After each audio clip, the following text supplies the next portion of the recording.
আজকের ভিডিওটা এন্ড করা হয়নি। কালকে আমরা ঢুকেছি প্রায় 6:30 বেজে গেছে। আর ডিটেলসটা আমি কত কি ভাড়া নিয়েছি আমি পরে বলছি।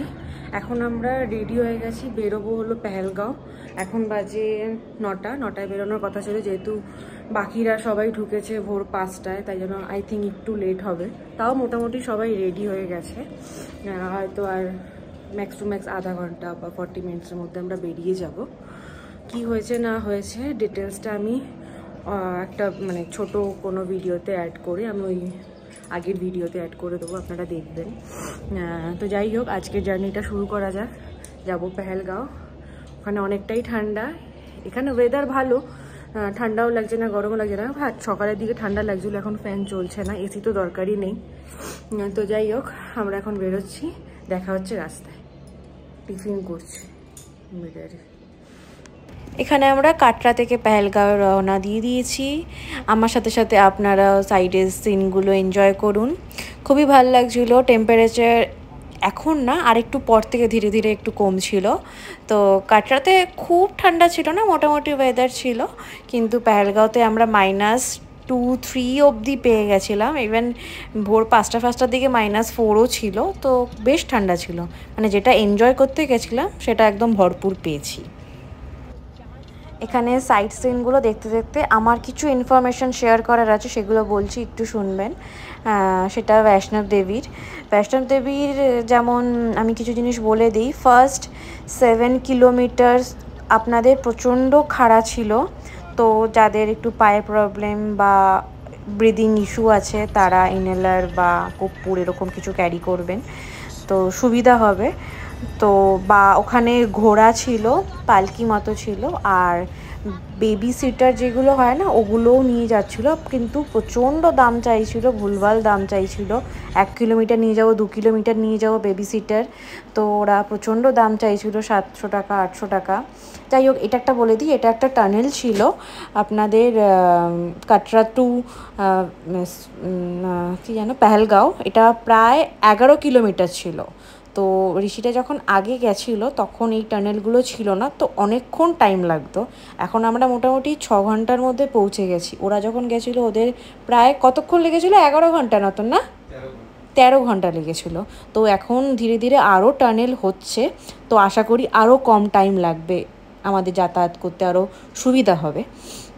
তো যাই হোক, আমি যেটা শেয়ার করছিলাম যে ভুলভাল দাম চাইবে, তো সেগুলো আপনাদের বাজেটে আনতে হবে, ওদের সাথে কথাবার্তা বলে টাকা কমাতে হবে।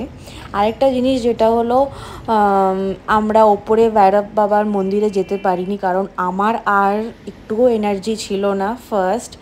আর সেকেন্ডলি অ্যাকচুয়ালি আমরা রোপওয়ের টিকিট পাইনি। বৈষ্ণব দেবী থেকে ভৈরব বাবার মন্দিরে রোপওয়ের টিকিট পাওয়া যায়, সেটা আমরা পাইনি। তো আমরা আর মানে একটু এনার্জি ছিল না যে আমি আর হেঁটে যাব। তার মধ্যে তো লাইন দিয়েছিলাম প্রায় 4 থেকে 5 ঘন্টা। এখানে আমরা অলরেডি পাহাড়ে বরফ দেখা শুরু করে দিয়েছি, ঠিক আছে। তো যাই হোক, আমার একটুই মন খারাপ যে এত মানে এটা জার্নি করে বা এত কিছু করে গেলাম, একটু মাকে মানে মন ভরে দেখতে পারলাম না। ব্যাস জাস্ট ঢুকলাম আর বার করে দিল, কারণ ওখানে এতটাই সিকিউরিটি যে ওখানে দাঁড়াতে দিচ্ছিল না। এই কিছু কিছু জিনিস আমার ইনফরমেশান আপনাদের শেয়ার করার ছিল। তো ওখানে ইভেন আমরা যে চারোয়াও নিয়ে গেছিলাম প্রসাদ আর চূর্ণি, ওগুলো জাস্ট ছুতে দেয়নি। ওই নিয়ে গেছি, আবার ফেরত নিয়ে এসেছি। জাস্ট নারকেলটা ওরা এক জায়গায় নিয়ে নিল, আবার রিটার্ন করলো, জানি না কি করেছে, হয়তো আমাদের নারকেল নিয়ে অন্য কারো নারকেল দিয়েছে, এরকমই হবে। ওখান থেকে একটু প্রসাদ দিল হাতে, ব্যাস। ওখানে আর মানে মায়ের পায়ে ছোঁয়ানো ফোয়ানো এরকম কোনো ব্যাপার নেই, মানে নিয়মই নেই আর কি। যাই হোক, আপনারা দেখলেন সিনারিগুলো কত সুন্দর ছিল, দেখে মনে হচ্ছে না পুরো আঁকা জিনিসটা। এখানে কিছু কিছু জায়গায় দেখুন গাড়ি দাঁড় করিয়ে অনেকে ফটো তুলছে, আমরাও দাঁড়িয়েছিলাম, বাট সব জায়গায় দাঁড়াইনি। আগে যেই দেখলেন না পাহাড়ের ওপর বরফ পড়ে আছে, আমরা ওই জায়গাটায় দাঁড়িয়ে কিছু ফটো তুলেছিলাম। ওখানকার কিছু ফটো আমি অ্যাড করে দেবো। ফাইনালি আমরা পেহেলগাঁওতে ঢুকলাম। তো একটা জিনিস ফার্স্ট দেখাই, একটু উইন্ডো থেকে বাইরের ভিউটা।